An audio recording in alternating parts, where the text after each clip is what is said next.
দেখো বন্ধুরা, আজকে আমি রান্না করব শাটি মাছ। তার জন্য দিয়ে দেবো কড়াইতে তেল।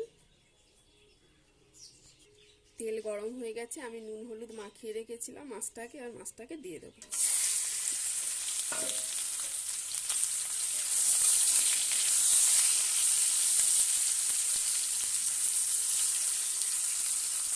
মাছটা আমাদের ভাজা হয়ে গেছে, এবার এটাকে তুলে নেব।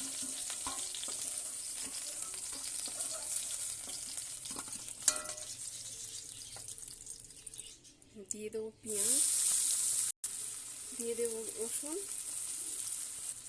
কয়েকটা টমেটো কেটে রাখা, দেব লবণ, হলুদ, লঙ্কা। এবারে সব মশলাগুলোকে ভেজে নেব। এবারে দিয়ে দেবো জল। ঝোলটা আমাদের ফুটে গেছে, আর মাছগুলোকে দিয়ে দেবো।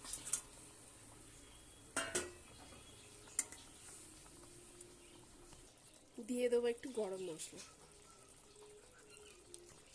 দিয়ে দেবো ধনে পাতা। এটা আমাদের হয়ে গেছে, এবার নামিয়ে নেব, গ্যাসটা অফ করে দেবো।